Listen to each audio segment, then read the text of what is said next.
This video is based on author's imagination. This video is just for entertainment purpose. It doesn't mean to hurt anyone's feeling. All the characters used in this story are completely fictional. It doesn't relate with Ida's personal life. So don't take it seriously. Now sit back and enjoy the video series. Well, it's our King Jungkook's FF. Remember, all the characters, incidents used in this are completely fictional. So don't take it to your kidneys and heart. And have a good time. Jimin, Jayak had escaped from the Seoul. You. What? He left the Seoul? Your voice rose in shock as you shot up from your chair, gripping the phone tightly. Your heart pounded in your chest. Panic and frustration was washing over you in the waves. Jimin, I just got the news from one of my sources. Jayak slipped through the cracks. He's out of Seoul, but I'm working on tracking down. His voice was rushed, laced with urgency. You paced the room, your mind racing with the possibilities. You, how the hell did he manage to escape? You told that he's in his home. Maybe he escaped. Before I think this is the reason he didn't lift the call. Jimin, his slippery vein. He must know we are getting too close. That has connections everywhere. But don't worry, I will find him. Be assured. You, okay, but find him soon. He's the only one who knows that really what happened to Jungkook. And if he's running, it means he knows we are onto him. Your frustration bubbled over, but Jimin's calm voice tried to ground you. Jimin, I know, this is hard, but we can't lose focus. If we panic, he wins. Let me handle tracking Jayak. You focus on Jungkook. He's still here, and we need to figure out how to break through to him before he does something he will regret. You, Jimin is planning to hurt me just to get Jayak. If I don't fix this soon, I don't know what's going to happen. Jimin, then use that to your advantage. If Jungkook thinks hurting you will hurt Jayak, you can bait him into revealing more. Be careful, Vayan. You will walk in. A fine line here. You know that to yourself, trying to calm your racing thoughts. Jimin was right. You needed to stay focused. But the thought of Jayak, escaping off him, being out of there somewhere, only added to weight on your shoulders. You, fine. Keep me updated on Jayak. And Jimin, thank you. Jimin, always Vayan. Just don't do anything reckless. We will get through this. As you hung up the call, your resolve hardened. If Jayak thought he could escape and leave you in the dark, he was wrong. You sat in your cabin in irritation. You don't know what to do. Then the door busted open and Jungkook came and said, Jungkook, well, thinking about your precious husband. Sweet velvet? You, for God's sake, he isn't my husband. You're my husband, Jungkook. Why can't you remember me? Huh? You shouted. Then you showed him the ring, which he slided on you on your wedding. But you got opposite response. He's looking blankly as if it's nothing. Jungkook, that ring doesn't prove anything, sweet velvet. You can wear any jewelry and spin my story, but it doesn't change the truth. I know. His tone was cold, his gaze hard as stone. He stepped closer, his imposing presence filling the room, but you refused to back down. You. Stop it, Jungkook. This ring isn't just any jewelry. You slide it onto my finger on our wedding. They looked at me in the eyes and promised me forever. And now you're standing here pretending like it never happened? Jungkook, forever? Cute. Jayak must feed you that time. I don't know what kind of twisted game you both are playing, but I'm not falling for it. He leaned against the desk, crossing his arms as if mocking your pain. The sight made your blood boil. You, this isn't a game, Jungkook. If you would just stop and really think you would remember. You would remember our late night walks, the way you used to hum when you cooked, and how you called me your everything. That's the Jungkook I'm marrying, not the stranger, standing in front of me. His jaw clenched a muzzle degree, as if your words were hitting a nerve, but his voice remained calm, almost too calm. Jungkook, nice speech, but I don't need memories to know one thing. You are just another pawn in a Jayak game. And I will break every piece on the board to get him, including you, if I have to. Your heart shattered at his words, but you refused to let him see your tears. You, fine. Hurt me if that's what you think will help your revenge, but deep down you know the truth. You aren't this cruel person, Jungkook. You're better than this, and I'm not giving up on you, not now, ever. And you will regret it by acting like this, Jungkook.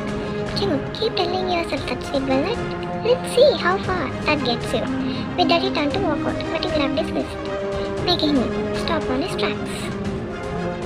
You, I have something to ask. I understood that you stalked me just to hurt Jayak and used me to hurt him as I hurted you and kidnapped him. Can you know what he did to you? Jungkook, he tortured me for months. He tied to me and gave me some drugs, but I don't know the reason behind it. Why he's giving the drugs. I know know one thing, that he wanted to kill me, but all thanks to Mirai. She thought that Jaya kissed me because I know she's obsessed with me, but no one knows how Jaya kidnapped me. She thought to make me as husband drugging me.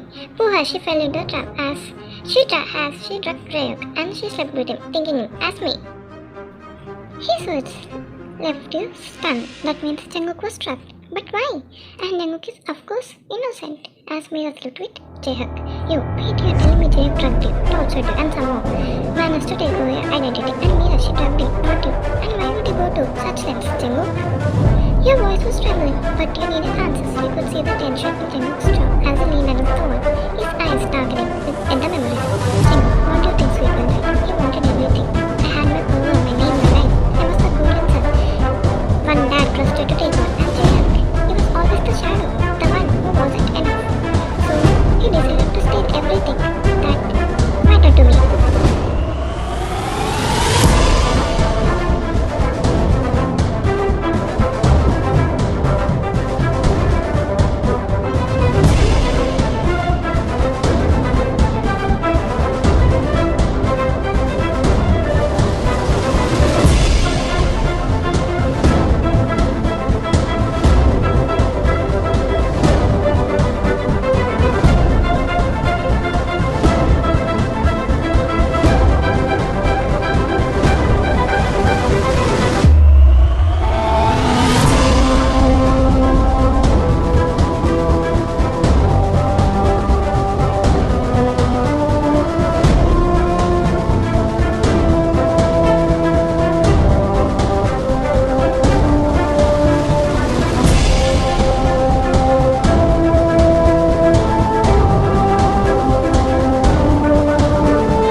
हैरान हूँ कि कुछ भी न मांगू कभी मैं,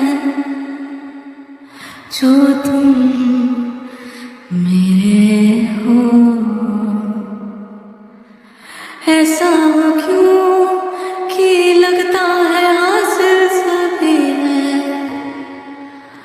जो तुम मेरे हो, जो तुम मेरे हो, तो मैं कुछ नहीं मांगू दुनिया से, और तुम हो ही नहीं, तो मैं जीना नहीं चाहूँ दुनिया में, और नजरों में मेरे एक जहाँ है जहाँ तू और मैं अब साथ हैं, और वहाँ कोई नहीं, तू और मैं ही हैं। और आओगे ऐसे आओगे, तेरी मेरी क्या राहें उजड़ी हैं, और राहों में ही जो तुम आए कभी, हम तो प्यार से ही मर जाएंगे। और आओगे ऐसे आओगे, तेरी मेरी क्या राहें उजड़ी हैं, और राहों में ही जो तुम आए नहीं, हम तो फिर भी तुम्हें ही चाहेंगे। जो तुम मेरे हो, तो मैं कुछ नहीं मांगू दुनिया से। पूछे तू कि तुझ में मैं क्या देखता हूँ, जब चारों तरफ आज कितने ही सारे नजारे हैं। जाने ना तू खुद को यूं ना जाने क्यों, नजरों से मेरी यहाँ देखो ना खुद को जरा, देखो ना जुल्फों से, कैसे जुल्फों से तेरी छुपती प्यारी प्यारी सी मुस्कान है, और नजरें झुकी और नजरें उठी, तो मैं क्या ही करूं बर्बाद मैं तेरे होठों को जिनसे रखती मेरे प्यारे प्यारे नाम है, और दिल का तेरे अब मैं क्या ही कहूँ क्या बात है। और हाँ देखो यहाँ कैसे आई दो दिलों की बारात है, पर क्या खुला आसमां या फिर लाई यहाँ जोरों से बरसात है। चाहे वो छाए भी बादल तो, चाहे फिर भी तुम्हें क्या पता, तुमको मांगू ना कुछ और जो तुम मेरे हो।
क्यों आजकल बदले बदले हैं मेरे तेवर क्यों आजकल। आंखें मेरी हर जगह ढूंढे तुझे बेवजह। ये मैं हूँ या कोई और है मेरी तरह।